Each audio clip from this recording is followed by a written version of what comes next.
I don't get it. Well, seeing as you're here all the time, I wondered if you might want a drawer in my wardrobe to keep your pants in. My very own drawer. For my very own pants. But the door's squeaking on my wardrobe, so... I get it now. This is the best gift anyone's ever given me. Is that a yes, then? The talk of the street. Talk of the street. The talk of the street. Talk of the street. The talk of the street. Talk of the street. The talk of the street. Talk of the street.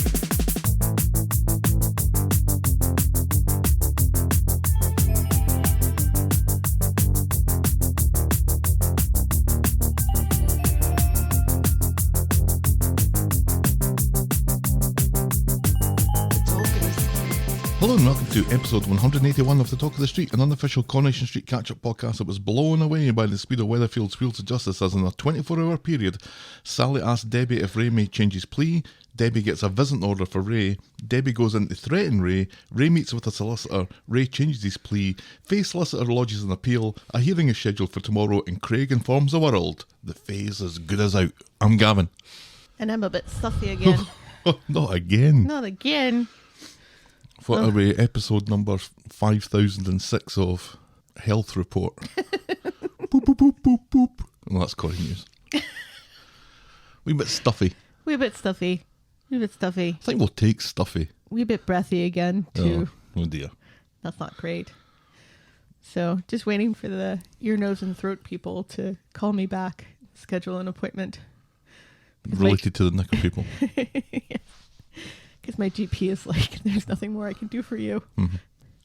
So I'm going to shove you off to a specialist. Excellent. Yay! Well, that's good news. Poor you, you can't even get a GP. Yeah. You're on a waiting list. I've been trying to get a doctor in town rather than a doctor that's near where I used to work 4 years ago. Right. Yeah. Oh, we're all full. Yeah. December, apparently. Check back in December. So that's what I'm going to do. Yeah. Suppose you could go to Charlotte. No, what's the point? I want it in town. So Yeah. it's like 5 minutes away. Yeah. It is nice. It is convenient. I'm going to be driving 10 miles to go to my doctor, or 20 miles to go to my doctor as it was. That's why I never go to the doctor. Yeah. One of the reasons. Eventually you'll go back to the office. So maybe you should be looking in Okamus. No. I don't know why you did this in the first place, where you set up doctors that were near work rather than near home. It confuses me. Because when you're sick, you don't go to work. Right. It was... The one that we went to was a GP who was recommended to me by the only person I knew in town. Oh, and that lasted a month. Yeah. I mean, This is fascinating, I'm sure. she was not a great person, so... Anyway, how have you been otherwise? You know, hanging in there. Get ready for Thanksgiving? Yeah, trying to make it as little work as possible this year. I bought frozen pies, and I'm so ashamed. Well, people throwing things at you when you left the house yesterday. Frozen pies. Shame. My poor ex-husband is celebrating Thanksgiving by himself because his dad is taken off with his new girlfriend. They're going away.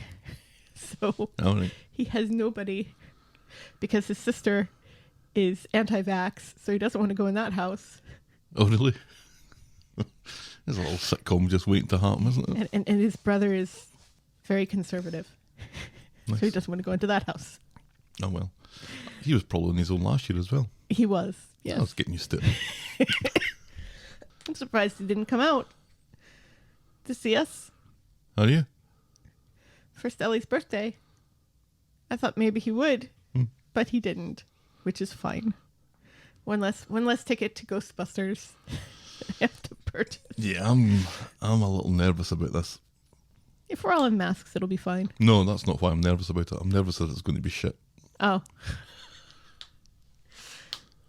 It's supposed to be really good.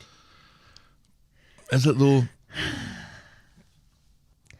I mean, the whole reason why this guy did it in the first place is because he was mad about the female Ghostbusters. So, but one of the main characters is Egon's granddaughter. So it's still a female Ghostbuster. It's just one directly related.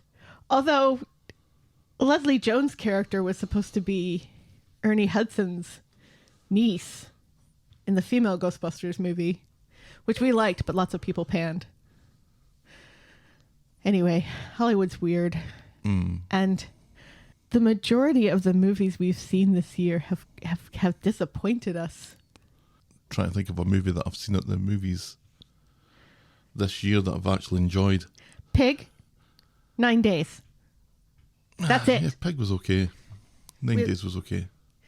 We loved 9 days. We talked about it for 9 days afterwards. Hasn't stayed with me. Really? It stayed with me. Hasn't stayed with me. It has stayed with me. Pig and 9 days. That's it. As far as movies that we saw in the theater. Yeah. Anyway, this does not represent our best work, I don't think. Anyway, this is probably best discussed further on our other podcast, The List of Lists. If you're bored with this banter, you can find other banter. More pop culture related. Right. Where we start by talking about Coronation Street. Where, like our episode last week where we both talk about how much we hated Spencer. Yeah. Don't get me started on that. We really hated Spencer. She apparently doesn't give a shit if she's Oscar nominated or not, which is coincidentally neither do I. Anyway, shall we preamble, my dear? Yes, please. Give us some of that royal corrie news. I'm going to say Parisian corrie news, but it's too soon. Too soon. Our tweet about selfish Kate was quoted at least twice by Metro and Digital Spy. We assume royalty checks are in the mail. That's corrie news? That's made it to corrie news? That's made it to corrie news. They actually, included the whole tweet this time, as opposed to the last time they used one of our tweets where they just said, and someone else said, blah, blah, blah, without giving us any credit. Yeah, I quite like the fact that people were, I'm not going to say they were rushing, but people did point this out to us, which was nice. Which was quite nice to see it once and then, this tweet twice. Because it was just like a kind of throwaway. It always is just a throwaway ones that get picked up, isn't it? Selfish Kate. Selfish Kate. Selfish Kate. So that was Digital Spy and Metro. Yes. Yeah, we're Twitter followers with a Metro journalist that wrote that, which I think might help. I'm not sure. Thanks, Callie. Oh, it wasn't. Doesn't Duncan Lindsay work for Metro as well? Yeah, yes. She works for him. Oh, I thought he's her boss, rather. Yeah. We should pitch him some article ideas. He was the one that said last week, talk of the street, rotten talk of the street, more like.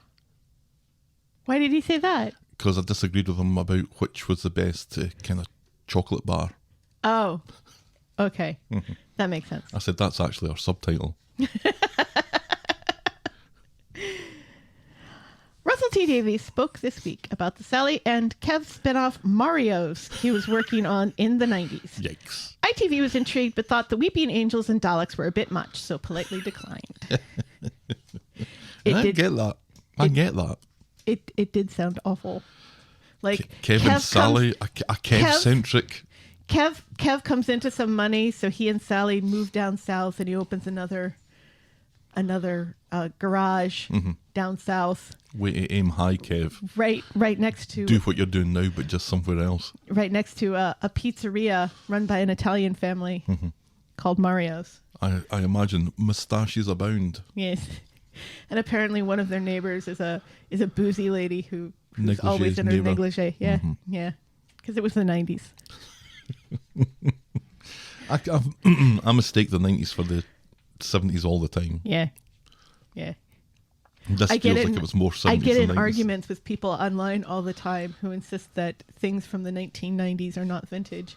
And I'm like, go back and try to watch television from the 1990s and tell me how many of those outfits you'd actually wear today. Right.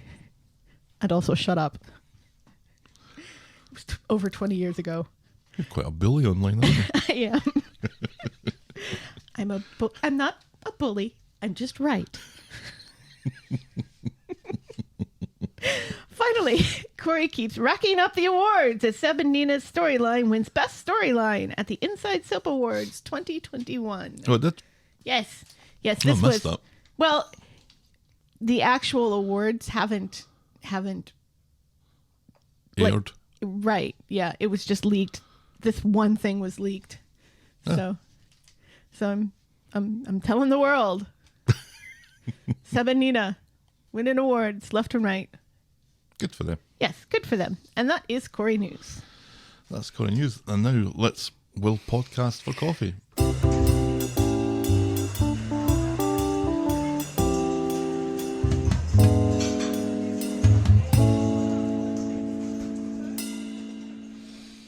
I think we have a bit of charity fatigue. Oh no. People don't want to support the United Nations Food Bank. They want children to starve around the world. I think that's what we can infer from that, yeah. People want children to starve around the world. It's shameful. Oh, well, How dare you, It's Talk of the Street listeners, wanting children to starve around the world. it's not funny. So It's kind of funny. Not the starving children part, right, but the... yeah. I think that clarification is required. Well, it's that time of year. Yeah. People are saving up their pennies to hopefully buy Christmas presents that will arrive by Christmas. Mm-hmm. We've got $10 in for the UN World Food Programme. I'm going to match with whatever's there. Right. I'm hoping that we can get to $50 by the end of the month, because that will feed a hungry child for 3 months, which I think is pretty cool. Mm-hmm. And then after that, we'll get back to our coffees. Maybe people are just missing buying us coffee and us saying what we're drinking our coffee out of. Well, I'm drinking my coffee out of a black and white mug. It's not the same, though, because a listener didn't buy that. I'm trying to remember where I got this from. Did I get this from my dad's ex-fiance? I don't care. But thanks for I think asking. I did. So anyway, I think this is a Pam mug. for the rest of November, we are determined to send some money to the United Nations World Food Programme. If you want to help in that effort, you can, in inverted commas, buy us a coffee by going to ko-fi.com. That's ko-fi.com/the talk of the street. I will be very appreciative. Where's your coffee? My coffee is right there. I can't see it. It's the best hiding. fucking husband ever mug. Oh, yes.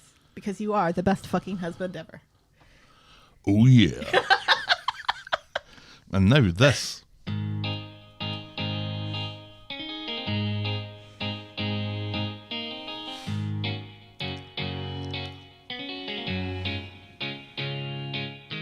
Welcome. Welcome to Last Year Tonight with me, John Oliver. Just enough time to quickly talk about Blue Steel. Oh, Blue Steel. It's about a dude. I can't remember which dude it is. Who has blue eyes on the show? I don't know. Isn't it a reference to that movie with Ben Stiller and Owen Wilson? Zoolander, yeah, it's a Zoolander reference. Yeah, it's a Zoolander reference. Oh, this was Tyrone. There we go. We get there in the end. All you had to do was mention Zoolander, and I'm like, Tyrone. Mm-hmm. That's right. This was Tyrone getting all dolled up by Fizz at Sean's definitely not a pyramid scheme party. It's speed dial. And Alina had a little, oh yeah, you're looking pretty good there, Tyrone, with your makeup on, as he pulled his little Blue Steel pose. That was very funny. But we'll talk about that again in maybe 30 seconds. Yeah. Owen Wilson's going to be in a movie with J-Lo now. Super. I was Gavin, and you were the mother of a 12-year-old again. Yeah. I'm going to be a mother of a 13-year-old tomorrow. Mm-hmm. The hole in my earlobe was still open, and I offered to put a dirty bit of metal through it live on the podcast. What? We managed to get up to the preamble with no mention of disease or politics. Good times. Yeah. Ray Weinstein leaves plans for his massive skyscraper in plain sight on his desk, presumably a deliberate act to relieve the monotony of dealing with people on the street and so he can have some fun with messing with PC Tinker. The idea of possible Supreme and European Court appeals helps Steve come to a resolution while Emma does her best to ease tensions by suggesting a memory box of Oliver and his apparently massive feet. Peter takes a vape break in the wrong part of town where the villains steal taxis and the guardian angels carry hip flasks. Adam gets to know his Auntie Carla a little better. If you know what we mean. Todd is still determined to replace Paul but is shocked when Summer returns from Granny Geraldine's gulag. At Sean's definitely not a pyramid scheme party, Fizz helps Tyrone find his feminine side.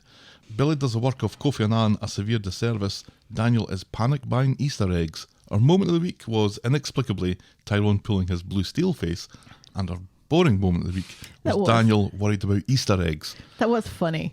It was funny. I really had to make a massive play for getting that to be our moment of the week. Yeah, it was that face. Blue steel. Blue steel. And that was Coronation Street and the talk of the street this time last year. Shall we dive in, my dear? Oh, yes, please. A kind of funny scheduling week again this week. Yes. Or Tuesday, Wednesday, because of the Friday. damn football. Right. Which I think England won 10-0. Yeah. So it wasn't exactly the most exciting game of I wouldn't all have thought time. so. Yeah, I wouldn't have thought so. No. Scotland won this week too, though, didn't They they? did. They beat Denmark. That was an exciting game. Yeah, that sounds like a far more exciting game. Yep. So we can make plans for qualifying for Qatar, which is just going to be 10,000 pale Scottish people getting burnt to a crisp. Oh, you can smell the frying iron brew just at the thought of it. How do you fry iron brew? In the can? Wait, are you an animal? Do you put batter on the can? I had a little incident, probably 12 years ago now. I used to make myself an omelette for my breakfast. So I got up, getting ready for work, and I always cracked the eggs into a glass and whisked them up when they were in the glass. Right. And then That makes sense. I'd pour myself a glass of orange juice. Oh, no. So I'm doing, you can see what's happening already, right? So I'm feeding the cat, and I go back to the frying pan, and I pour my egg mix into the frying pan. I was like, why is this not congealing? This is... And then my wife comes along and says, well, this is a chemical reaction. It will always happen. Eggs will always turn into omelette eventually. And that's when the kind of hint of citrus. Yeah, I was frying orange juice. Anyway. No wonder you don't like breakfast anymore. Yeah. Our first storyline this morning is Kelly's painfully long redemptive storyline. On Tuesday, morning breaks in Kelly's murderer room. Addy slept like a baby on the floor, waking every couple of hours crying for his mum. He wants to tell Imran about this whole mess of a situation, but Kelly warns him off, advising him to go home. Then Addy's gone, and then Cole bursts into Kelly's murderer room. She's painted over it now and done a decent job, actually, because that must have taken a couple of coats. Cole thinks that she owes him after that whole alibi deal from last week. Cole can make her life here very uncomfortable if she doesn't do as he says. Are there no adults the boss there? here. Not that we Are there see. no adults here? Not that we see. Is there nobody in charge of these children in this place? Where are the adults? Yeah. It's like... And I thought as well... It's like Peanuts. Why can people just burst into other people's rooms, but these rooms don't have locks in them? Not in a children's home. Because... Yikes. Yeah. Which actually makes, Yeah. much easier. Ugh. Yeah. Yeah. So at home, Imran and Toya are concerned about Kelly. Toya suggests that he casually drops in to see her after work, and Imran thinks that this is a great idea. Then Kelly's back in the room, coming off the phone from arranging to meet Amy later. Cole comes in again and offers to give her a ride, but Kelly's more concerned with the fact that someone, presumably Cole, has pissed on her bed. Yeah. Animals, says Cole, and he offers to help, but for a price. And she's amenable to this all of a sudden. I felt that those two scenes with her and Cole were round the wrong way. Because he's a dick to her to start with. Uh-huh. And then he comes in, has pissed on her bed, Uh-huh. and then offers her a ride, and she seems to be... Okay with it. Right?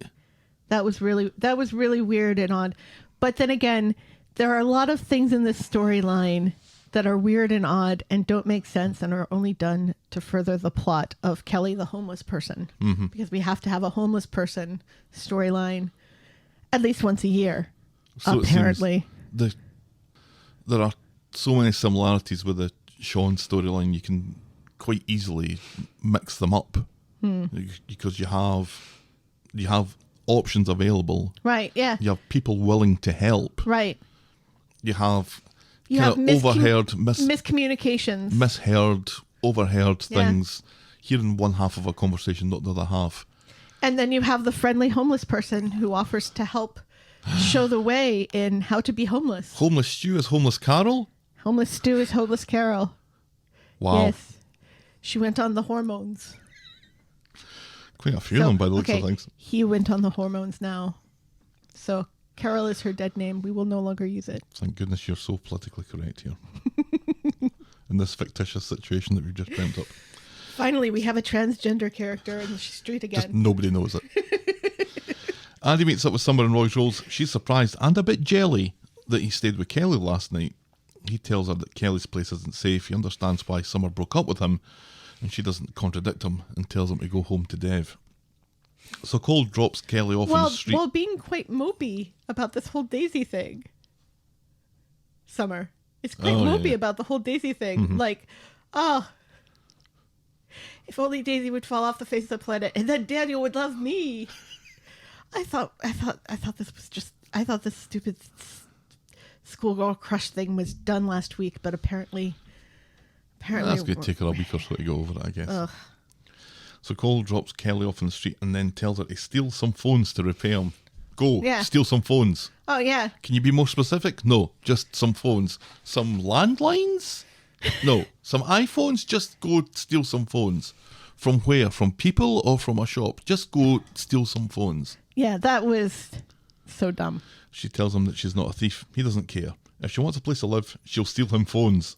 Right, because apparently he gets to decide who lives there. No mention of how many, of what kind, or how this is supposed to work.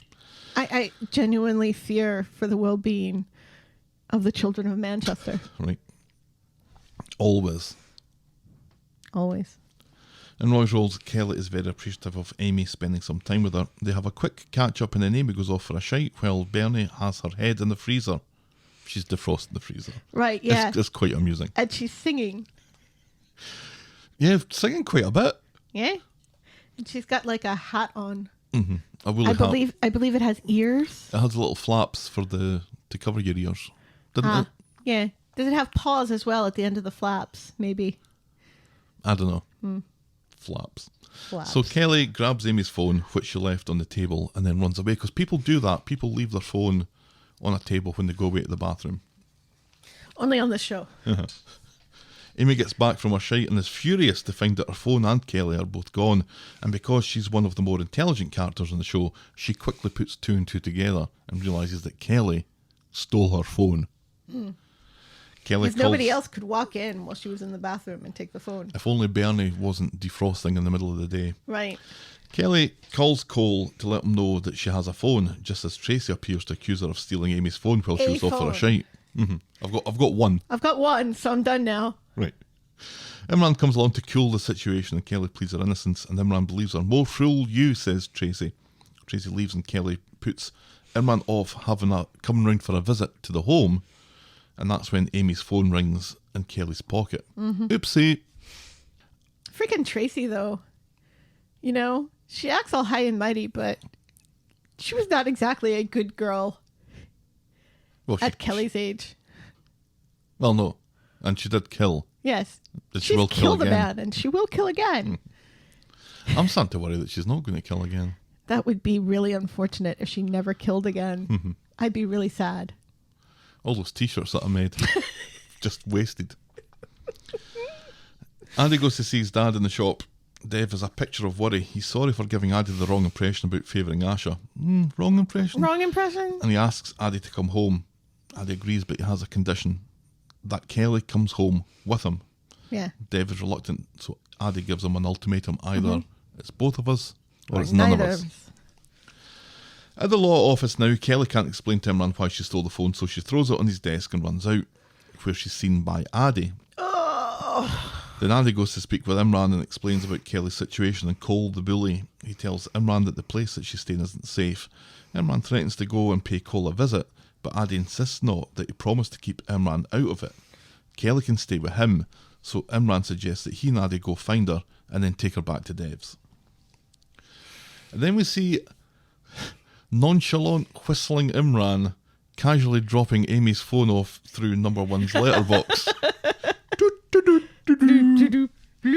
But Tracy has been sitting at the letterbox waiting for this. And she doesn't she have a business to run? Nope. And she pounces like a puma. Like a cougar. And knows that this is proof that Kelly nicked the phone. Imran pretends that he just found it and asks for a line to be drawn underneath this whole sorry business. Kelly be trouble, says Tracy, but she agrees to let it go. Yeah, you be trouble too, Tracy. Cole comes into Roy's Rolls looking for Kelly. Imran overhears this and warns Cole off, threatening to go to the police if Cole doesn't back off. All right, Grandad, says Cole, and he storms off. Back at the murderer room, Cole bursts into Kelly's room, angry that Imran is going to call the cops. He tells her that she's finished here. Finished, I tells you. Now, where are the adults? Where are the adults? But also, I think Kelly could beat the absolute shit out of Cole. Of course she could. Quite easily. Yes.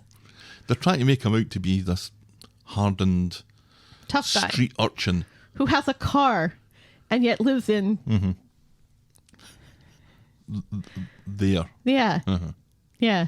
And seems to run the place and be able to kick people out. By collecting phones? By telling them they're kicked out. Yeah. And there's no adults for Kelly to go to and say, hey, first of all, somebody painted murderer on my wall. And maybe you should figure out who did that. Please. Please. Because I don't feel safe here with people painting murderer on my wall. And also this guy's been threatening me and stuff. So I don't feel safe here because of this guy. Peed in my bed. Can you maybe do something about this guy? No? No? Well, in that case, can I see my social worker then? Yes. Seriously. But what we're led to believe is Kelly's doing nothing about any of this. No, she's just allowing herself to be cowed by this weird guy who keeps bursting into her room and peeing on her bed. And the situation that she appears to be in. All of this based on the fact that she doesn't think that she and Elsie can stay with Toya and Imran at the same time. Right. Nobody knows this for sure yet. No. Right. Maybe stay with Toya and Imran until we find out. Right. Yeah. No, because she doesn't want to jeopardize. I think the problem is that Kelly thinks that she's not worth anything good. So she just kind of accepts her lot in all of this. Right, somehow she deserves this. Yeah, which I can kind of believe because she has been through so many things and she is psychologically traumatized by all of this stuff that she's gone through, and also inexplicably people who had forgiven her when she was still in prison now have not forgiven her. Because plot. Right. I don't know. There are so many adults in this room that really just could definitely just, from her social worker on, could just sit her down and say, look, you are deserving of good things as well. You've been proven not guilty. Let's just rebuild your life here. And there are no adults. People still treating her like she's a convict here, that she got out early, that she's somehow on parole. Right. Not that the whole verdict was quashed. Right. Yeah. It's ridiculous. Yeah. I would have thought that Imran keeps on saying that he let her down. Imran has been her rock Right. throughout this. Yeah. And has successfully, with other people's help, Right. he has successfully got her out. Right. He promised that he was going to do this, and he Right. did it. Yeah. And he never gave up. No. But we're forgetting this. No. Or Kelly is now choosing to not trust him. Or no, it's not that she doesn't trust him. Well, she doesn't trust what he says. That this is we can figure this out. No. I think she trusts him. I think she just has gotten it into her head that she is unworthy of Imran and Toya's affection now because she's such a bad girl. Nice. And she doesn't deserve anything good in her life, and that Elsie should be getting all of the good and not her. And that if she's there, she's jeopardizing Elsie because these adults have made the mistake of talking to her like she is also an adult Right. and telling her all of this stuff without saying, you know what? This child has been through a lot and has severe self-esteem issues. Maybe we don't treat her like an adult and be completely honest with her about the whole situation until we've figured out the whole situation. Right. So Asha gets home and notes that there's an extra place set for dinner. Dev explains about Kelly, so Asha decides to take offence at this. She is Nina's girlfriend after all, and if Kelly stays, Asha threatens to leave. Where is she going to go? Right. Dev is concerned about this. We're not. No. Andy and Imran arrive at Kelly's murderer room to find Kelly and her things gone. Cole comes along to helpfully say that Kelly's moved. So Imran's back home, worried about Kelly. The social services will be calling the police if they don't hear from her soon. Toya takes hope from the fact that Kelly is a survivor. And next we see this survivor is camped out on the street in an area of town where people put their foot down on yellow lights. On Wednesday, Kelly's developed a cough from her one night on the street. She gets a call from Imran, but her phone runs out of battery before she can answer it.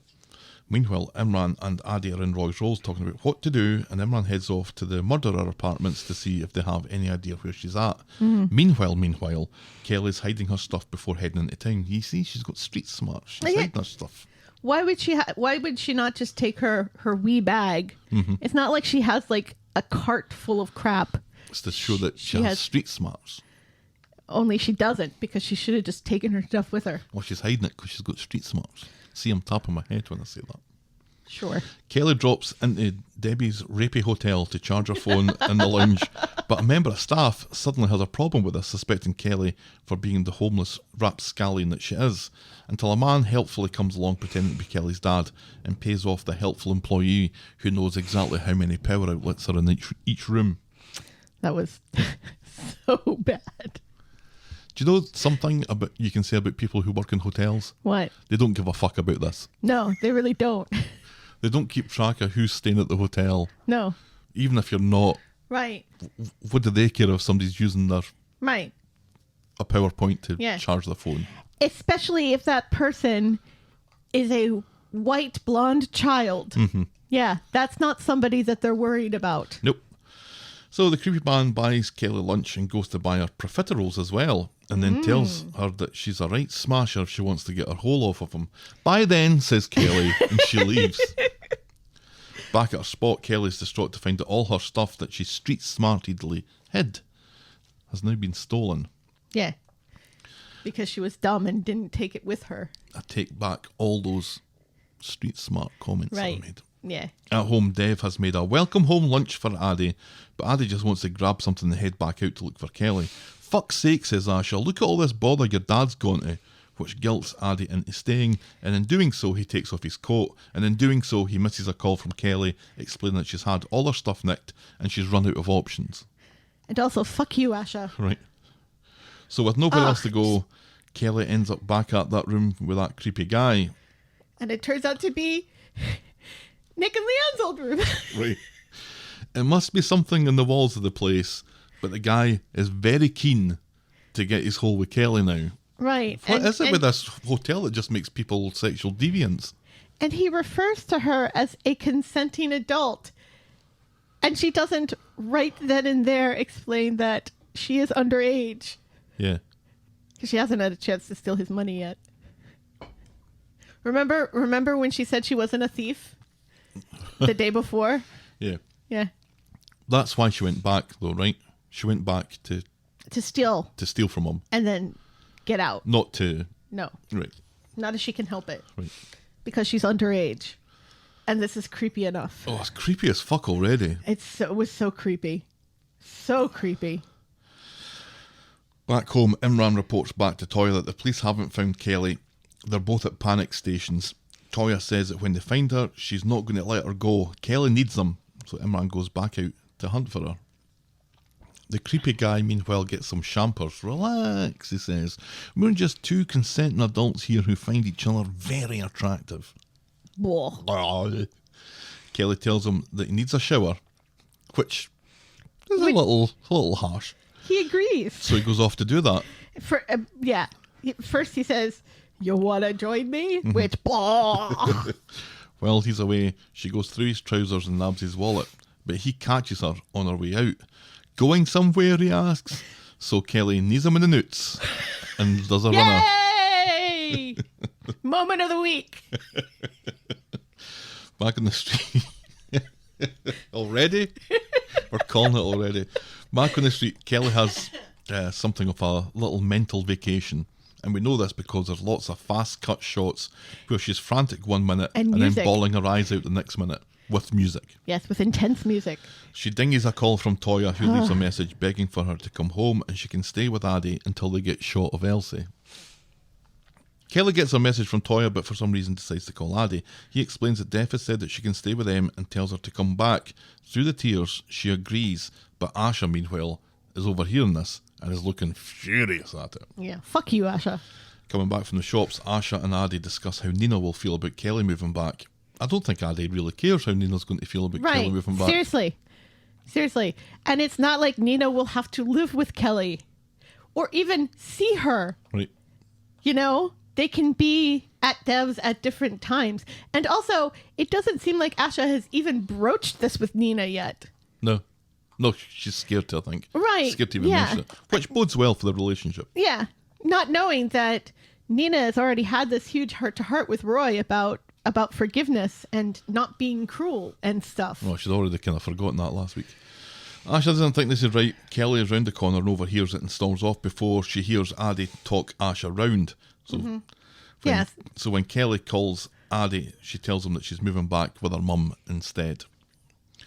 On Friday, which is a lie. Imran gets home. Toya has spoken to social services and there's still no sign of Kelly. She's worried that Kelly may have tried something rash again.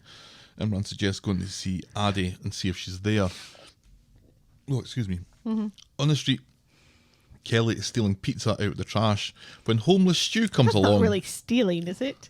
If it's in the trash? I think it is illegal to do that. Is it? I think it might be. Take things out of the trash all the time. What? Dumpster diving for like... You go dumpster diving? Furniture and stuff, yeah. And then I sell it for like hundreds of dollars. You don't really do that.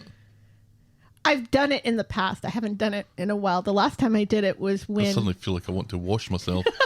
The last time I did it was when Steve and Meg's neighbor moved out and they had a dumpster in front of that house. And Steve texted me and said, "Hey, there's a lot of really good stuff in this dumpster. You should come down." And I did. And I got like a wedding dress that I sold for like $100 and some other things that I sold quite quickly as well. And I got them for free and it was awesome. And you know those creepy doll eyes that I have in my car? No, you're going to have to be actually more specific than that. I got those out of the dumpster that was at the house that I helped clear 2 summers ago. Ugh, don't get me started on that. Because they were just, because the doll had broken and it was just the eyeballs. So they travel with me everywhere, the creepy doll eyes. She's stealing pizza out of the trash.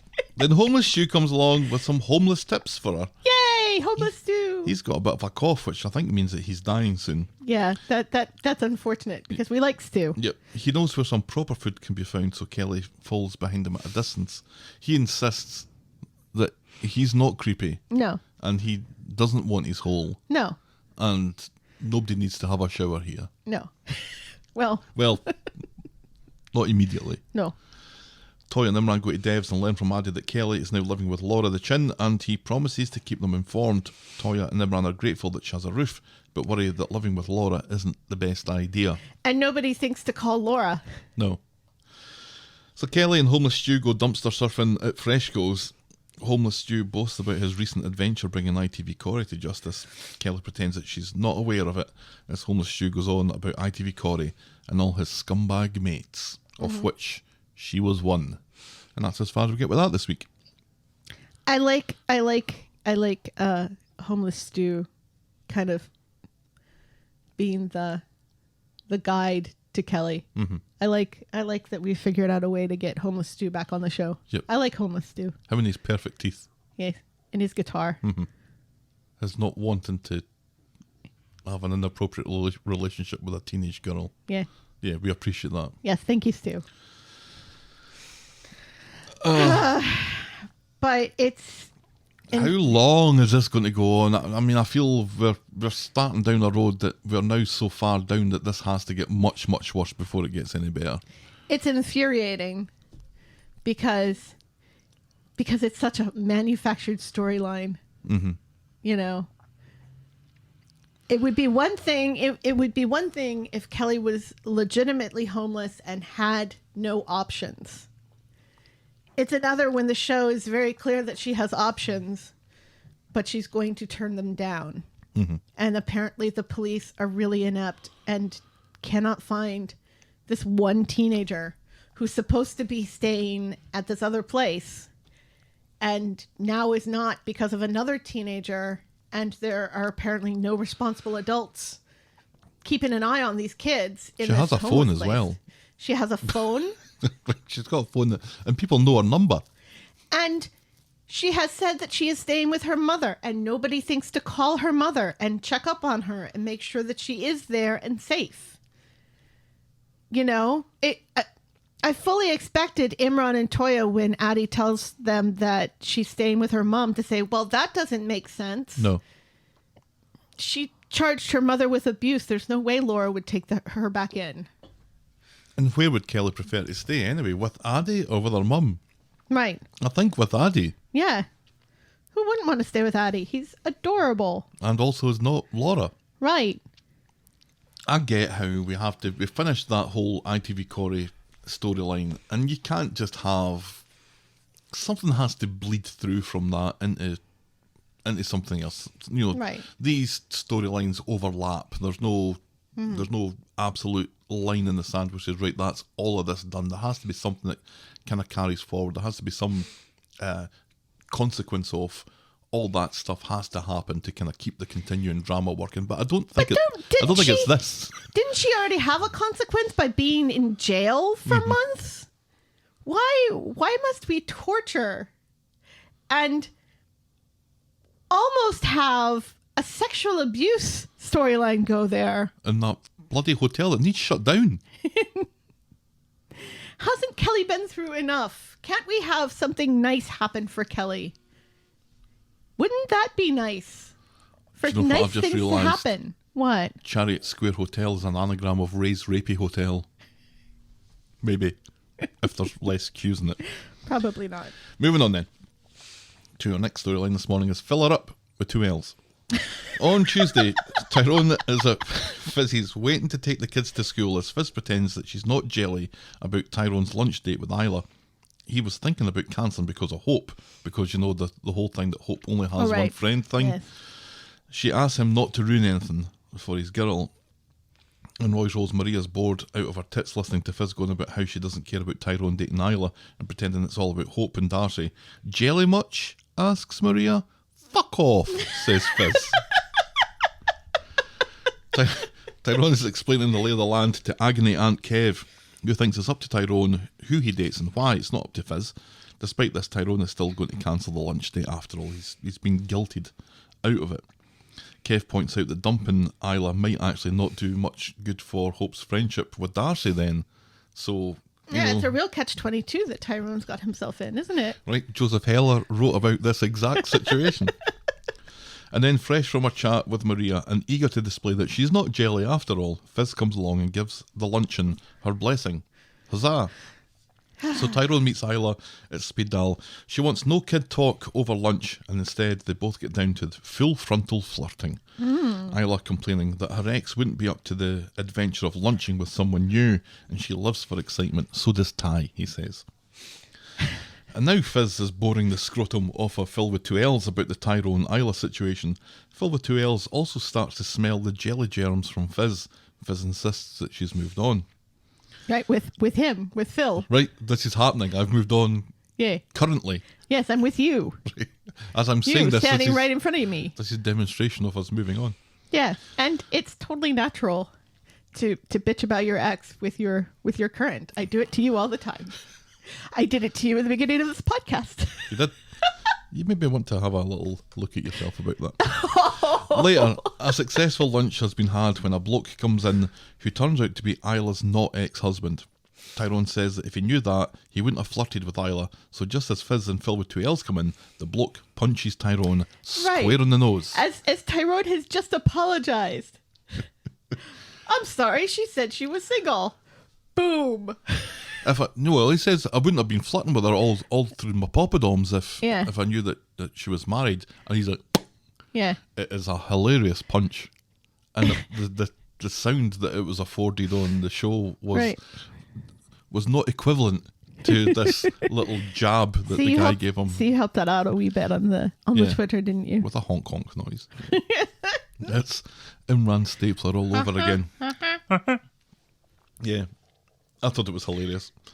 Back at Fizzy's, Tyrone has the frozen peas on his nose. Phill with two L's suggests calling the police, but Tyrone can't be bothered with all the fuss. Fizz worries that Tyrone knew that Isla wasn't properly separated, and that it'll mean more than his nose or his pride that ends up getting hurt, meaning his Bobby. And also their daughter. Yeah. On Wednesday at the garage, Kev is playing songs appropriate to Tyrone having a black eye. Playing, I haven't heard this song in forever, Black Eyed Boy by Texas. Phill with two L's comes along to check on Tyrone, and after a fashion, Ty suggests that they meet up for a cuppa later to get to know each other better. Yes. And we find out that Phill also likes Texas. The band, not the state. Right. Nobody likes the state. I like the state. East Texas was lovely. Yeah, to visit. You wouldn't want to live there. No. So in the recuppa meeting, Phill with two L's explains that his mates have had to pull out of this Aviemore Christmas little holiday thing that they had planned, which was meeting Santa and all that fun stuff in Scotland. So because all fun things happen in Scotland. So Phill with two L's wants to buy that vacation off his mates and take Fizz and the girls. Right. And after some deliberation and anxiety about not sharing Christmas with his kids, Tyrone agrees that Phill with two L's should take them. Tyrone is being all grown up here. Yes. So Phill with two L's gets home and reports back positively from his meeting with Tyrone. But Fizz doesn't mention the cabin. No, because it's a surprise. Is it? I think. So Fizz presents him with a little gift. It's a tin of WD-40. And Phil's like, the fuck is this? And it's so he can fix the squeaky drawer in his new pants drawer. In other words, would you like to move in? Belter, says Phill with two L's. Or at least have a drawer in the house. Because you're here all the time anyway. Now... And he says it's the nicest gift anyone's ever given him. Do you believe him? That's really sweet. And there was something about his reaction to that I found a little sus. I think he was just overwhelmed. Because remember, he had a bad breakup too, which we know very little about, which scares me. Mm-hmm. There's some speculation online, and I don't want to believe it because we already have all of the Curtis speculation. We can't have speculation that both of these new men on the street are baddies secretly in some way. Right. Are they Can't we have some nice things? Again, just like with Kelly, can't we have nice things on this show, please? Can't some storylines just be happy? We can't introduce a character that doesn't have something going on. Phill with two L's can't just be a nice guy. Oh, yes, there has to be something. Because the remember council thing. When Emma was introduced, you think, well, there's got to be something going on here because she's just far too nice. And the whole thing turned out to be about Steve. Right, yeah, over a year later. So there's a little secret thing that is brought into the story. You need to bring something in. Do you think, for the very beginning, they meant for Emma to be Steve's daughter? Yeah, probably. Because it was like She was on the show for like 2 years before that was I revealed. don't think it was as long as that. It was a while though, but there was a lot of speculation online about it. And I think there is some thinking that suggests that the show was guided by what it read online. And I think from things that I've seen from people who go to the meetings and the interviews with the producers and storyline writers and things, that they do pay attention to what they see online. They can't change a storyline when it's in flight, obviously, or they can't change it dramatically once it's in flight. But they can adjust. Do you think that's a good thing? Pandering to the audience? No. Not really. Because lots of shows do it now. Yeah. And even movies. I think you have to have some And strength in your conviction. Sometimes that's a good thing. Like when they fixed Sonic the Hedgehog to make him not have creepy human teeth. Yeah, I don't think there's really an equivalent in Coronation Street for that, though, apart from Homeless Stew. But I don't know. I think it's good that they are open to feedback. I'd be cautious about allowing... Because the general public doesn't know how to write a TV show, right? Yeah. It thinks it does. Right. But it doesn't really. And sometimes people want things to happen with certain characters that in the long haul would not necessarily be good for the show or those characters. There are people out there who are not going to be happy unless the entire show is about Peter and Carla. That's true. And that's probably going to be a niche and show if it becomes that, right? And yet the show has gone in the opposite direction and made very little about Peter and Carla. Right. All right, moving on then to our next storyline is My Hero. On Tuesday, in the Rovers, fresh from getting her whole off of Daniel, all Daisy can talk about is the number of followers she has on Instagram. Meanwhile, Jenny reminds her that it's Johnny's funeral tomorrow and she'd appreciate some help around the place. Daniel comes in a picture of incredulity that Betty Newman has chickenpox. Betty is one in a long line of people that he passes his child on to, so at short notice he has to find somebody else. Jenny is initially concerned that she means him, but no, it's worse than that. He means Daisy. She comes through and she agrees on the proviso that she gets her whole again later. Jenny's through the back with Daisy and Bertie. Jenny is worried about what she's going to read at Johnny's funeral, while Daisy isn't paying attention and taking selfies of herself with Bertie that she's posting onto Insta. Yeah. She's like, should I read that poem? You know that one that everybody reads at funerals? No, you know, the answer is no then. Don't do that. That one from Four Weddings and a Funeral. You know, the one about the clocks. You know that one? Right. Yeah. No, don't read that one out. No, don't do that. It's been done. Yeah. Daisy has taken Bertie to Royal Rolls now and is showing off her Insta photos when Adam comes in, clocking Daisy and what she's doing and talking about all the likes that she's attracting. Adam thinks that Daniel should have a say in where images of his son appear. Yes, Adam is quite indignant. Meanwhile, nobody has seen his stepson in months. Where's Harry? Right. On his way back to the law office or somewhere. Maybe take care of your own child, Adam, before knocking back on poor Daisy. He hates Daisy, and I like him for it. Adam runs into Daniel and explains that Daisy seems to be using his child as an Instagram influencer accessory. It's toddler bait. Daniel is sick of Adam's interference and tells him to fuck off. Yeah, fuck all the way off, Adam. So Daniel goes round to the Rovers to collect Bertie. Daisy shows off her pics with Bertie on Insta, and Daniel accuses her of using his son to boost her profile. Right, but he's joking. He says it in a jokey way. He's not serious. Really, I took it as being serious. No, because he obviously doesn't care. Daisy takes umbrage at this, claiming that she's had a tough day, claiming that she's worried about Jenny, which she hasn't. Yes, saying she is. It was like hanging out with her little brother before he died, which it wasn't. No. Daniel apologises for You be getting nice it so to wrong. Daisy. You be nice to Daisy. No. Daisy's nice She's now. at it. She's absolutely at it. She is She's not. lying about being concerned about Jenny. She's not lying She's about lying being about concerned the about time that she Jenny. spent with Bertie being like the time that she spent with her little She's brother. very- She's lying about this. She's very, very good with Bertie. And especially when she was with both Bertie and Bernie at the same time. That was confusing. Yeah, that's why I didn't write about any of that. She's showing off pictures of Bertie to Bernie.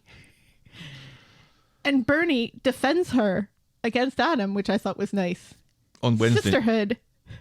Jenny, Carla and Daisy are gathered outside the church. Sisterhood of the morally ambiguous characters. Jenny hopes that Johnny is now with Aidan, as that's all that he ever wanted. I just wish Daisy had been around to help Bernie sell Fuck Gemma's off with your pee. Daisy. And then she panics, worried that she's going to fuck up her speech. Daisy does her best to calm her, which isn't very much.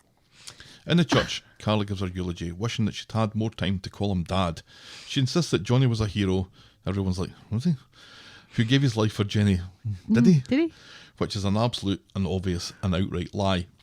Peter looks on approvingly though. Jenny's next. She looks like she's about to shit herself, or that she has already shot herself. She mentions that there will be no Kate today. People cheer. Jenny says that Johnny was a bit of a character. Realistically, I would imagine it would be very difficult because remember, COVID is still a thing for Kate to fly back. In the real for world, this. maybe. In Coronation Street, not at all. Yeah. They just didn't want to pay her. Or maybe she didn't want to come back. I think hasn't she insinuated she wants to come back and nobody's taking the bait? Or is that is that Kim Marsh I'm thinking of? AKA Michelle. I'm not sure. So anyway, Jenny says that Johnny was Who's a bit also not at the funeral. And you'd think that she would come back for the funeral because at least she's still in the country. Didn't she go to Ireland with Irish Tina? Right, yes, they're lesbians now. Who's now just called Tina. And she's moved back to Ireland. You can't call her Irish Tina in Ireland.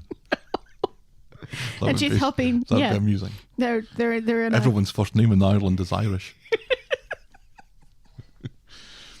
Yeah, people make a big deal about Kate not coming back, but nobody really kicked up any sort of fuss about Michelle. And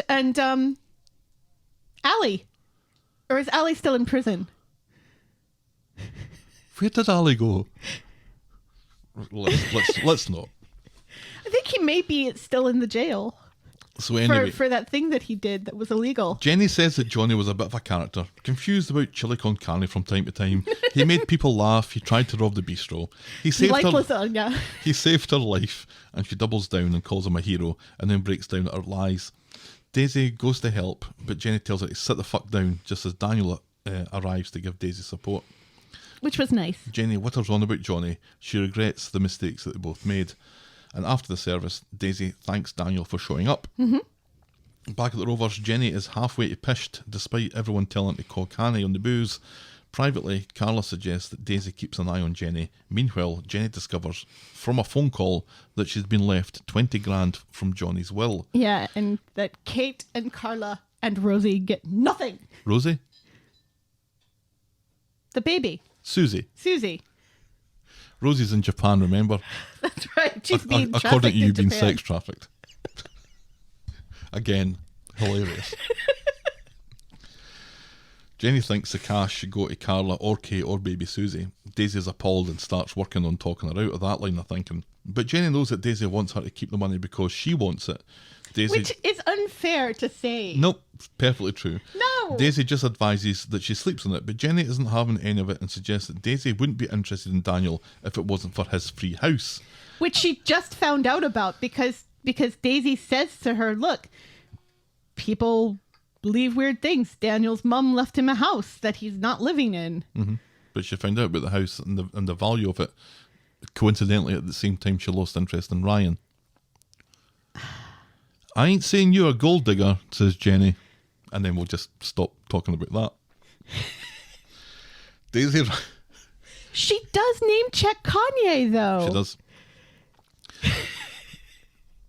But there's no good way of finishing that line. Poor Kanye, who now has to watch his wife being courted around New York City by Pete Davidson. Was that the guy that was Doctor Who? No. Daisy runs out and straight into Daniel. She explains what Jenny said to her. Daniel thinks she's Insta-worthy right enough. He writes it all off as just family interfering stuff. They agree to meet on the QT from now on. I don't know how they can do this. Yeah, I don't How can you do this understand. now? I don't understand why they decided to do that. It doesn't make any sense. Everybody's already indignant about their relationship. Just move on with your relationship if you both believe in it so much. Yeah, fuck everyone in the ear. Yeah. And just move on with it. All Right. this pretend that we're not a thing to get to know each other without interference. Well, interference has already happened. Right, yeah. And you guys are already getting to know one another, if you know what I mean. You've done it. at least 3 times, and Daniel didn't even ask her to wear the sex cardigan. Well, so it must be true love. That comes up later. So Jenny is pissed when she goes and tells Carla about the money. Carla doesn't care about the money, but wonders why she wasn't named in his will. Jenny worries that Carla never really bonded well with Johnny. Carla doesn't She's still drunk. Jenny is still drunk. Carla doesn't take this well, so Jenny points out that she left Kate out too. And he left Kate out too. And he proper loved Kate. Carla storms out, and Jenny blames Daisy for all of this happening. Even though none of it's Daisy's fault. On Friday, Daisy's in disguise as she visits Daniel in the morning. She's dressed up as hungover Daisy. She's told Jenny that she dumped him because of his sex cardigan fetish.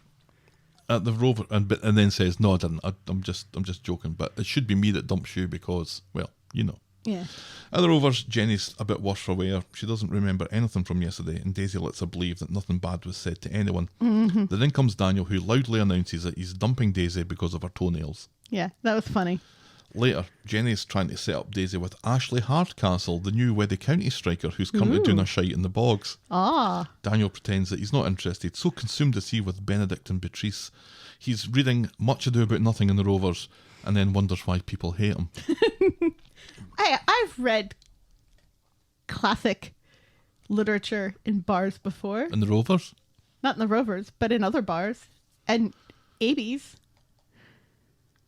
I read poetry in ABs while also playing Bollywood hits. People seriously do hate you though in that bar. Back at Daniel's, Daniel is dead jelly, saying that watching his girlfriend flirt with a brain-dead footballer is making him that way. That's a big assumption on your part there, Daniel, that all footballers are brain dead. Yeah, and basically that footballer though could knock you into next week without breaking sweat. So she said that he started out hot with the toenail stuff, and then they winch, glad to be secret boyfriend and girlfriend again. Aw. And that's as far as we get with that. I like Daisy and Daniel together. I think they actually have some really good chemistry, and I think they're good for one another. I think Daisy makes Daniel interesting. I like this. This works for me. You're giving me this look, and you're shaking your head. I like it. I like it. He's actually finally moved on. She's not blonde. She's like the antithesis of Sinead. Well, that's true. There's no sex cardigan around.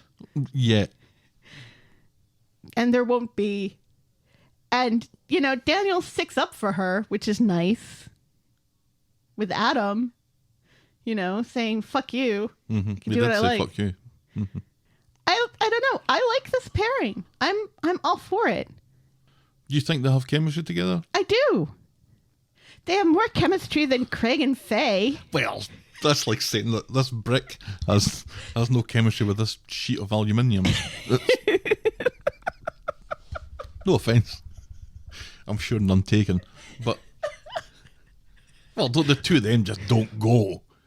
They really don't. They really don't. They I mean, really don't. I think Daniel and Daisy are better than that. And they have good banter together. They make jokes with one another. He softens her. I just think she's still at it. I don't think she is. I think she genuinely likes him. And, you know, and she was good with Bertie. She was playing with him. She was paying attention to him. There have been lots of times that people have babysat that child and just put him to bed and forgotten he exists. Yeah, the time Fish Looking guy. at you, Summer. The time Fish guy looked after him, right, was... He's not getting asked back again. You know, and she at first genuinely looked terrified about taking care of him. Probably because of the dead brother thing. Yeah, see, I think that's just conveniently remembered. No, but she genuinely looked terrified, and then she had the time of her life with him. I am a defender of Daisy. I don't care. I've noticed. I like her. I like her. I like that she's a little bit devious, but she has a softer side.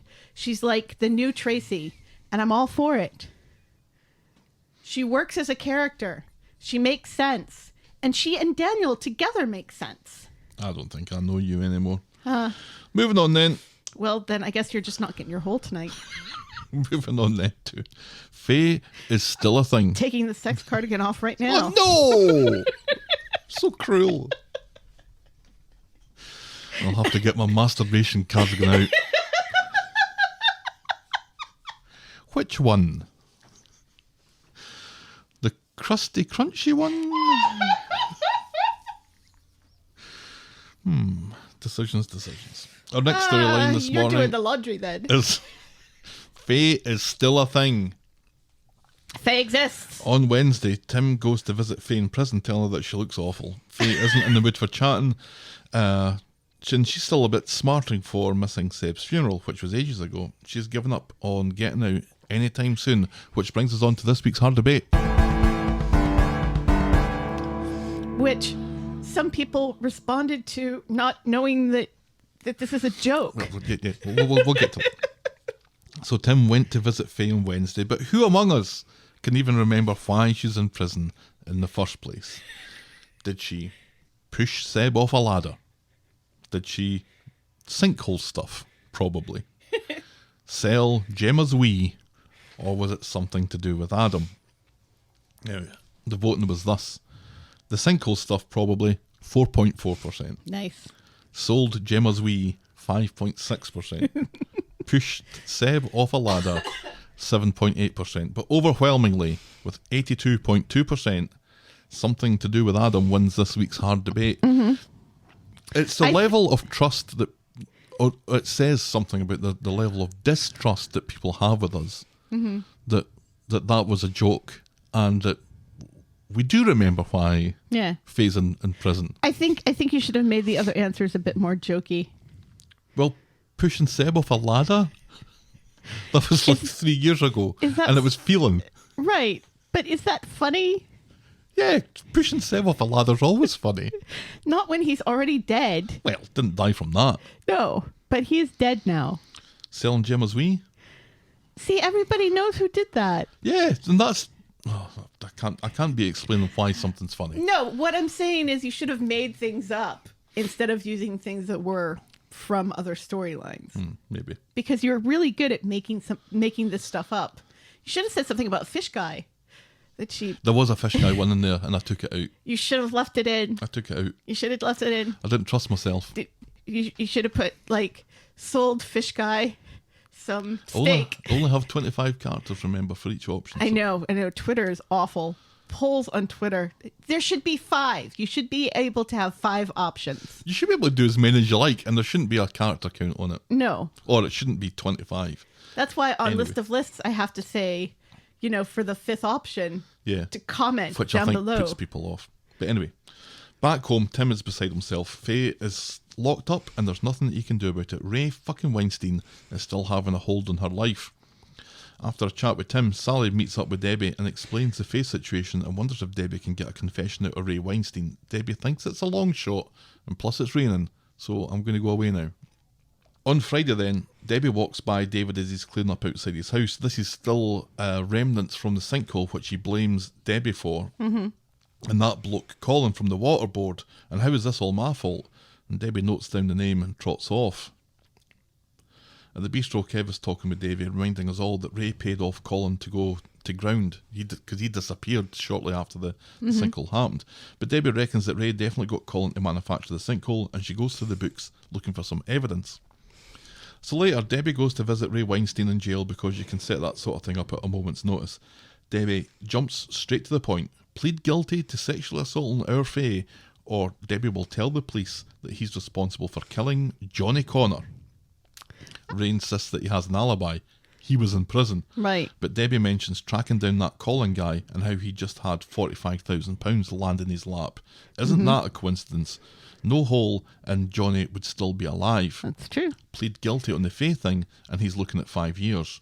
Or 25 for manslaughter. Take your pick. 24. 24. She gives him to the end of the day to make up his mind. So Ray has managed Go Debbie.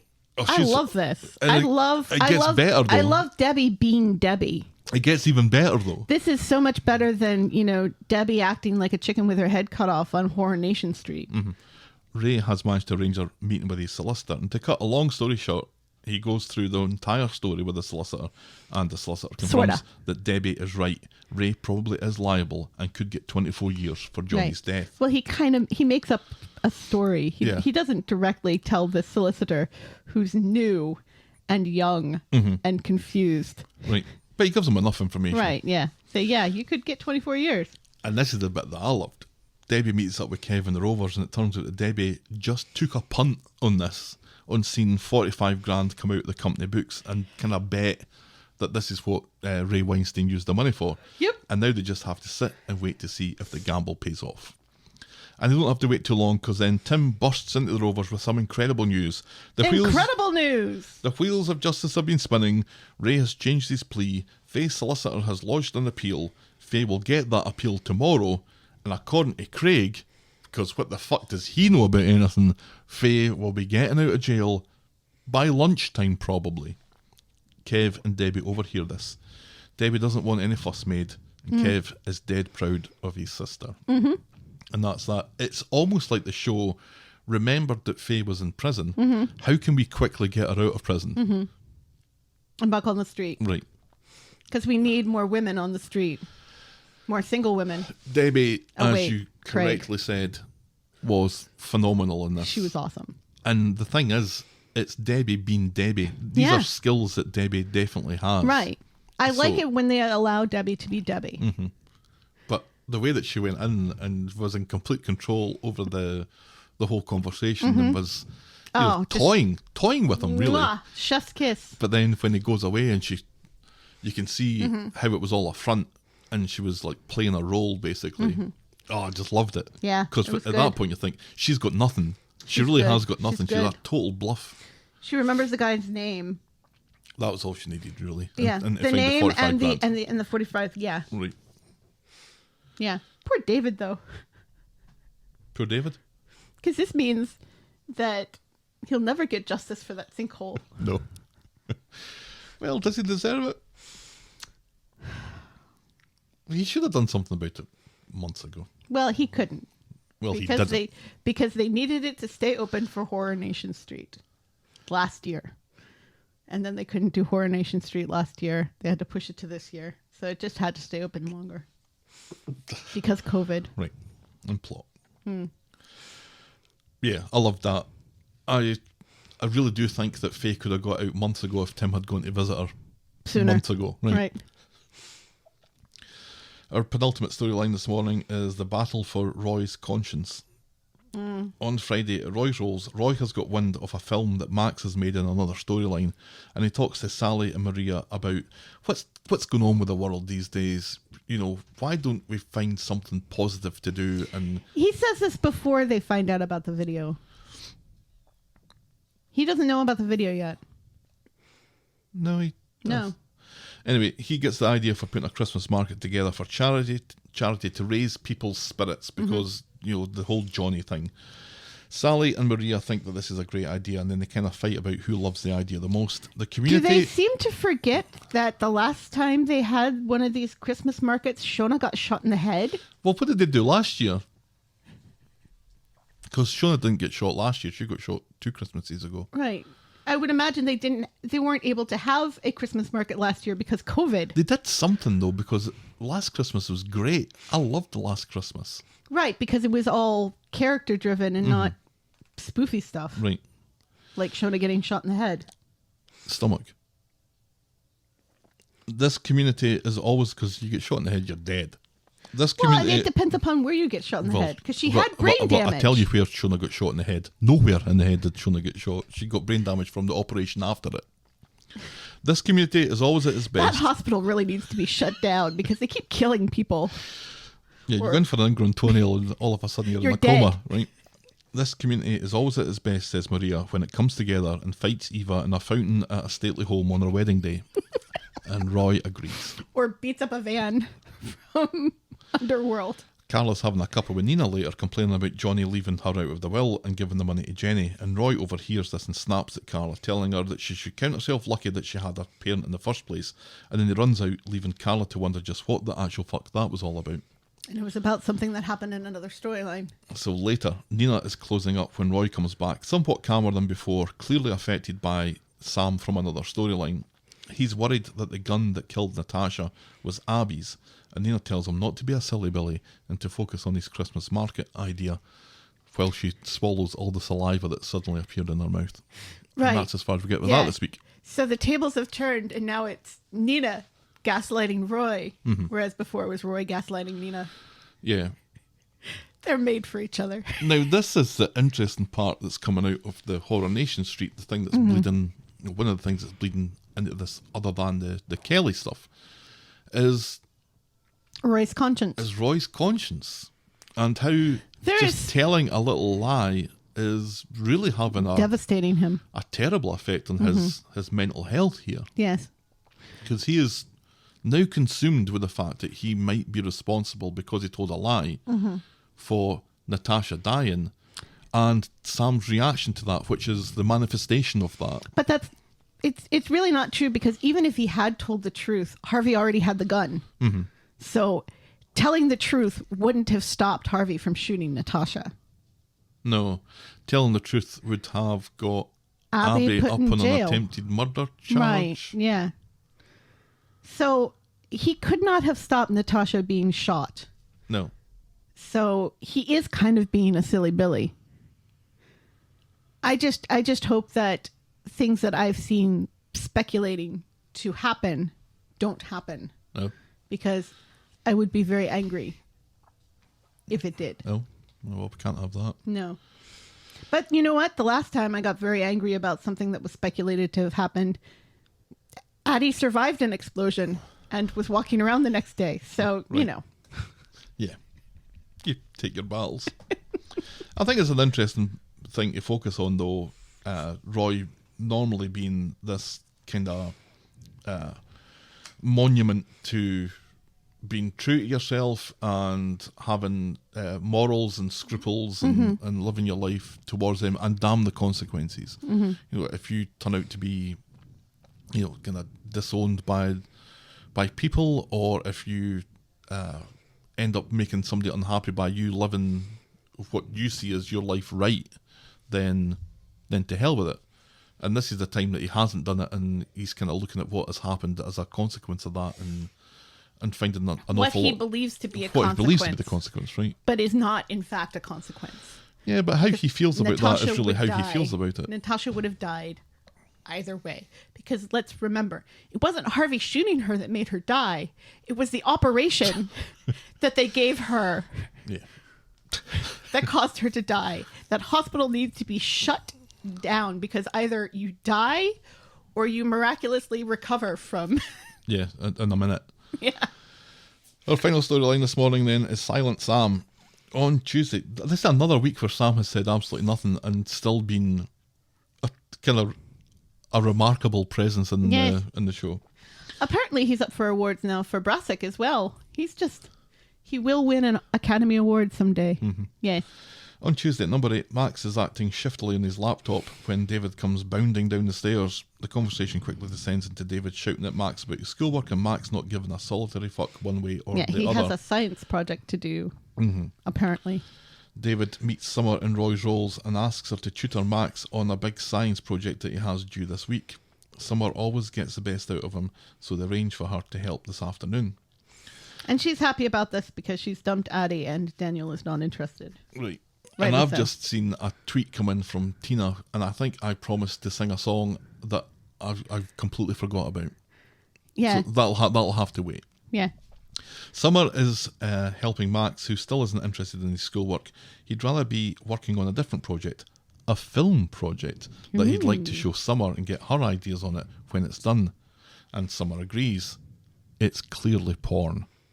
At number 8, Max shows off his science project to David. Summer is doing a bang-up job and David is impressed. Shiftily, Max heads off upstairs with his laptop. On Wednesday at the bistro, Sam is still silent as Nick talks him about moving back to the flat. It might be scary, but the whole family's just round the corner. Granny Gail... The whole family's just round the corner. It'll be fine. Sam remains silent and Leanne tells Nick it's for the best. He just needs to be patient.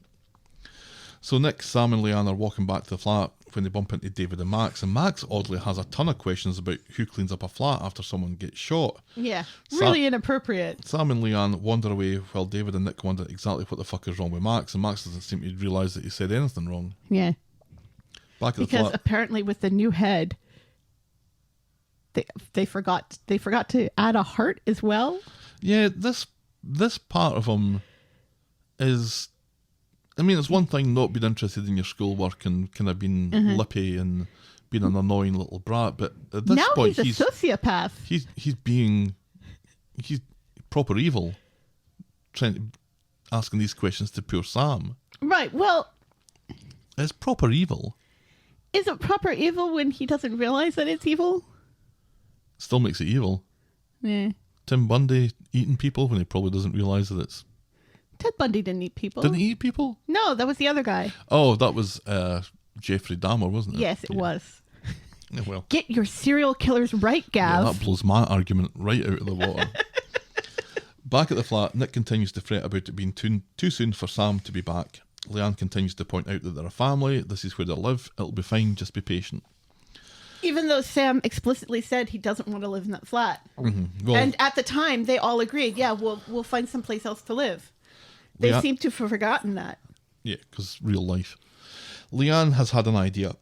It's a jar with memories of Mum written on it. Aw. Anytime Sam remembers something or a nice feeling about Natasha, he gets to write it down and pop it in this jar. And she takes credit for this, even though it was Emma who created the memory boxes. She gives him a pad and a pen, but Sam gets up and walks away. Leanne and Nick are so worried about Sam's reaction, they have another scene where they talk about what's to be done, and then Sam comes back in the room and drops a note into the jar. Leanne and Nick are thrilled, even though the note says, "This is fucking stupid." On Friday, Summer bumps into Max outside number 8. Max is filming stuff on the street and he goes on about the film that he's making. Nick passes and Max makes a big play in front of Summer and David that he wants to put things right from the other day and come over with Lily later to do some stargazing or such with Sam to make it up to him. Right, because Nick is carrying the telescope. Right. And later David is curious about Max's continued filming, which he says is for the media. And then we have the scene where Debbie comes along and they talk about the Colin guy and Right, yeah. Debbie trots off and Max has been filming the whole conversation with his phone with the flash on all the way through. In the daytime. Yep. Then Leanne is at the flat making shepherd's pie, trying to get Sam engaged in tomatoes when Nick comes in with his telescope gear Who and puts tomatoes in shepherd's pie? news about Max and Lily's proposed visit. Sam heads straight for his room. Leanne urges patience. Does Nick- she mention corn? No, they mentioned peas, I think. Yeah, peas and carrots, which Peas is what and you carrots. put in shepherd's pie. Here in America, we use corn. Because we use corn for everything. Yikes. Sam heads straight for his room. Leanne urges patience. Nick has high hopes from the cousin's visit. At home, Lily doesn't want to go and spend time with boring Sam. She calls him stupid, and Max stands up for Sam, so Lily changes her tune. Right. She's like, my mom died and I didn't stop talking. Forgetting that she was a baby at the time, so she hadn't even started talking. Summer is in Roy's Rolls when she gets a notification of Max's video, which she's just posted. It's hilarious. It's a reportage of the Coronation Street events that Max has a conspiracy theory about, which he has Johnny Down as being a hero, tragic Natasha, this poor kid that's now been left without a mother. And at the end of it all, TMZ would be proud. he dedicates it all To Summer. to Summer Spellman, thanking her for her help. For believing in him. Did I mention it was hilarious? It's got Max doing this kind of Alex Jones type voice over some silly music and terribly edited and put together. But Not that Alex Jones is funny. no. Because he's a horrible, Horrible person. disgusting person. So at Nick's flat, Lily has been a cow to Sam while Max films bits where he thinks Natasha was shot, and then he shouts on Sam asking him if he wants to be in the next episode of that film. So Max is interviewing Sam on what he thinks is the best bit about having your mother shot and killed. Sam retreats to the balcony, and then Summer bursts in, calling Max and his video trash. She demands the video get taken down or her name comes off it. What would happen if Oxford get wind of this? What's Oxford going to be interested in Max's stupid fucking video for? because you know, they wouldn't want somebody who's dedicated in a film this awful. How would they find out? It's the internet. Everybody finds out about everything. They probably do a Google search on people applying. Yeah, unless her name appears in the description of it. You're not going to. It's not going to come up. It's not going to happen. Let's be honest. Anyway, that was kind of hilarious. Her whole, what if Oxford finds out? She doesn't care about poor Sam. Right. She cares about her name being on it. Nick is confused. What the actual fuck is all of this? Max keeps stum, so Nick runs after Summer to find some answers. Norwegian Sammer from Lilyhammer. And then Lily's there as well. Lily thinks David is going to kill Max, so Max does a runner. This effectively leaves Lily in charge of Sam, and her first order of business is to lock him out on the balcony. And she tells him that she'll let him back in if he starts to speak, but then she chokes on her lollipop and looks like she's about to die, and this is also hilarious. Because she's been sucking on that thing the whole day. It's Chekhov's lolly, isn't it? Don't introduce a lollipop in the first half of a episode of Coronation Street if it isn't going to choke someone and make a big deal about Lily bringing candy and telling Sam he can pick 3, but he can't pick any of the lollies because the lollies are for lilies. Right.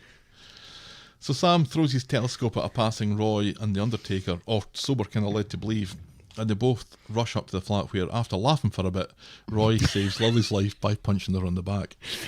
Sam did throw that telescope. That telescope couldn't accidentally fall off of that balcony. Right. It was the fact, though, that the Undertaker... The fact that people are speculating about whether or not he threw the telescope is just ridiculous. The Undertaker quickly... Roy, look out! Roy, that telescope's going to fall... on your head! 20 feet on the other side of the street. A shard of plastic might hit you in the eye.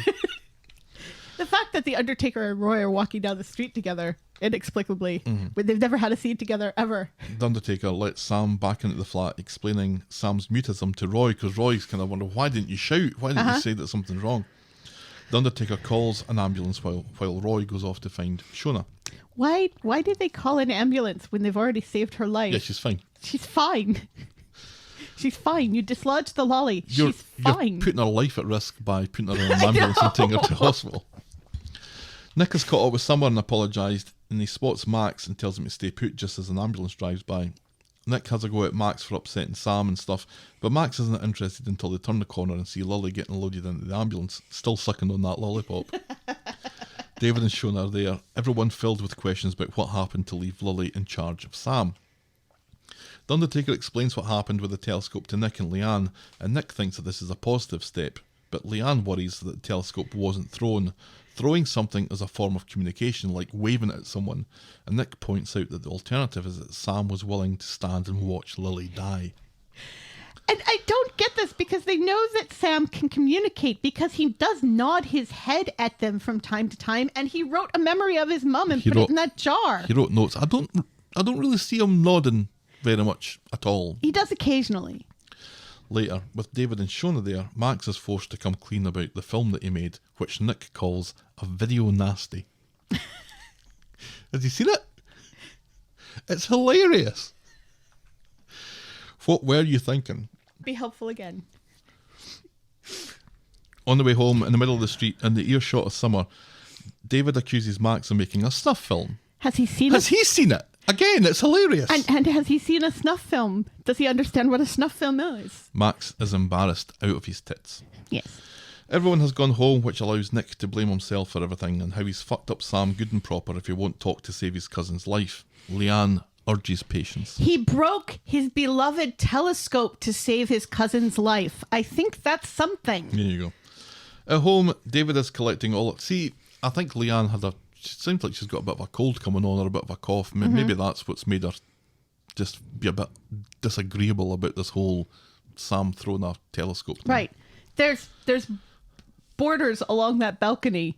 You'd have to lift the telescope in order for it to fall off. It couldn't just fall off on its own. I thought it was placed on the kind of fence thing. No, because it's big. Matter. It's got a tripod. At home, David is collecting all of Max's electronics to store at Audrey's until he can be trusted. What's Audrey going to do with all that porn? Well, we do know that she likes to play video games. She's better at Mario Kart than any of the others. Max goes to head upstairs, but David blocks him. He wants a serious talk. Get out of my way, says Max. David calls him a baby. So Max takes a swing at David and misses. Everyone's stunned, which lets Max disappear upstairs. Did you fucking see that? Says David. He took a swing at me. And that's how we end this week's episodes. Now, there's only one reason why he didn't hit him. And that's so he can hit him later. To up the ante a little bit. Shona was really surprised at all this, despite the fact that she's the mother of Clayton. Do you think maybe he was supposed to hit him? And he just kept missing, and they did like 20 takes. No. And they were just like, you know what, it's fine. Obviously, the kid can't hit to save his life. No, it was a bit of a haymaker hook that he threw. It was a massive punch, which is what gave David the notice to just take one step to back. dodge, yeah. And that's it. But that's... It was funny. Did you think it was... I genuinely do think that's kind of shocking. That the child... Who's the child a teenager, who's taller than his father. Right, tries to take a pot shot at his dad. That's kind of shocking. Eh? Yes, I think it is. I mean, yes, but also they have not had a very good relationship for years, even before the head switch. No. And they've made Max evil and a sociopath. So I think the only shocking bit is the fact that he didn't actually hit him. He missed. That's shocking. I think this week they have really upped the ante about Max. He's not just a kid who is bad at school. Right, and doesn't want to put in the work and the effort and is a bit lazy. Or just can't. And just, a bit of a smart arse and that. He's gone from that into making hilarious conspiracy theory movies about Coronation Street. Mm-hmm. Kind of wish I'd made a conspiracy theory about it now. Oh well, it's a good idea. But then not seeming to realise how really hurtful questions, what effect that would have on Sam, not realising what sort of effect the video would have on anybody who watches it by making them on the street laugh until they wet themselves. But yeah, he's very quickly kind of up the ante and become really a nasty piece of work. It's a good thing they put the kibosh on this video before he was able to post the bit about Debbie. Oh yeah, because that would just really kill the whole Ray confessing to get Faye out of jail. Right. Although he's already done that, so if something happens now where he also gets the manslaughter charge, he has no recourse. Yeah. Which would be good. Yeah, I wonder what else he's been filming that we haven't been privy to. Yeah.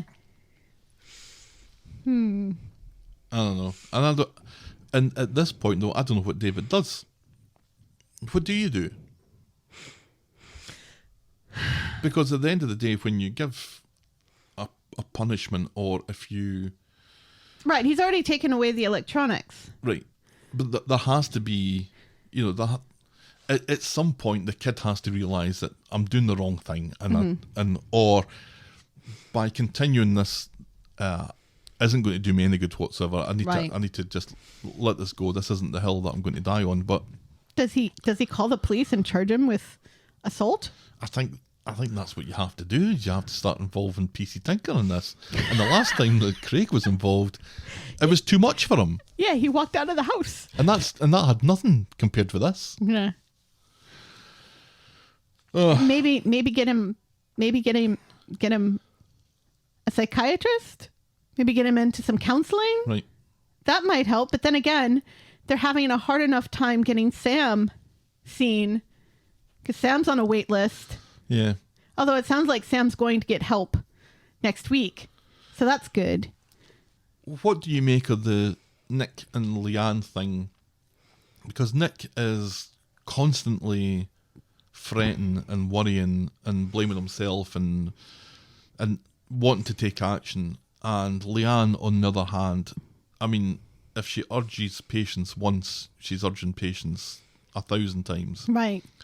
And she just wants to let Sam grieve and come out of it on his own. Right. And Nick is really, really against that. This is going on long enough as far as he can see. Yeah. So we have very extreme Right. And I agree with positions on this. Leanne up until the point where she's like, no, that telescope fell accidentally, which doesn't make any sense. Right. There's no way that telescope would have fallen accidentally. No.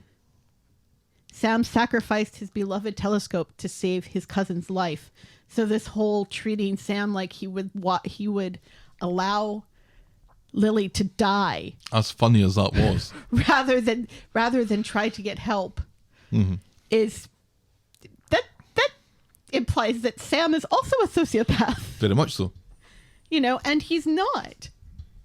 He's just a grieving child. A grieving child. Yeah, absolutely. Oh, well, that was the week that was Coronation Street this week. What was your moment of the week? Is it Debbie? Is it Debbie or is it Kelly kneeing that guy in the nuts? Oh, you were serious about that. I did enjoy that, but I also did enjoy Debbie. Yeah, it's got to be Debbie just getting the one over on Ray, because that was a thing of beauty, and I love it when the show lets Debbie be Debbie. Yeah, it was like we said, it was a great pretense that she went with. She got enough of a story together, Right. to make it sound convincing. She sold it convincingly. Yep. It got the desired result. Yep. I mean, I'm sure next week when Faye gets out, we'll And start she's complaining about, well, Faye and- should probably still be in prison, but And she's not allowing. She's not allowing her. She's not willing to take any credit for it, which I Right. think is nice. and also she wasn't prepared to let Ray have the power in that conversation. Yeah. She's very quick to take it Do you back. think people will treat Faye like a pariah, like they do Kelly? Probably not, because Adam is still alive. No, I've got a feeling that they'll Everybody will they be haven't- happy she'll be back. they haven't noticed that she's been gone.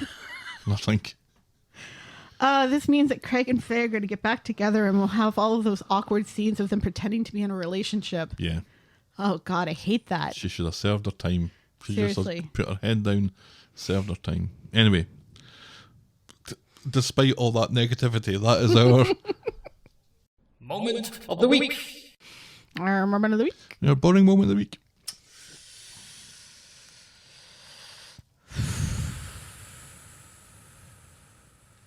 D is for Daniel. Oh, I and quite Daisy too. no, I quite like Daniel and Daisy. Although I was going to suggest Daniel reading classic literature in a bar. Much ado about Daniel. In a bar. That's fine. Is it? No. That Daniel wasn't anywhere near the most boring thing that happened this week, I don't No. think. What did you think? We didn't really mention it in the notes, but a part of Maxie's filming was also filming Sally stuffing her face with a cream horn. And that's why Sally wants this video taken down and seems to think that members of the council can get something on the internet taken down. Right. That was hilarious, though. She's talking about the Internet Council. Isn't she? She wasn't a member of the internet council. Wasn't she? The internet police. What were Roy and George talking about before? They were talking about the graffiti about the dying planet. Yeah, that was boring. That Roy and George talking about the end of the world. That's our boring moment of the week. That'll do.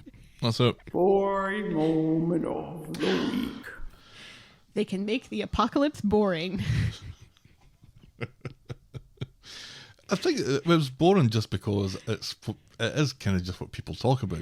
And it was just such a weird random thing. We need to get them outside.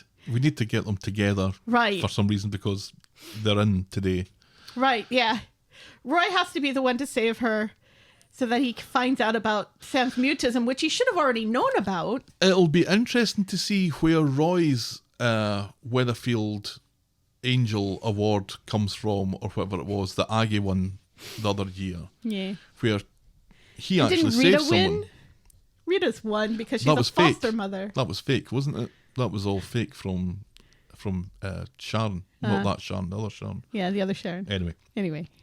Are you looking for a qualified babysitter? We can put you in touch with Fish Guy. We're the talk of the street at gmail.com, and we're at Corrie Podcast on Twitter, Facebook and Instagram. You can shout me and Helen a coffee by heading to ko-fi.com. That's ko-fi.com/the talk of the street. Check out the clicky section of voggle.co.uk for links to our merch store and YouTube channel. And if you're so inclined, please leave a rating and a review on the iTunes or your podcast provider of choice. Thanks for making it to the end of another episode, and we will be back next week with more Talk of the Street. The Talk of the Street. Cheerio! Bye.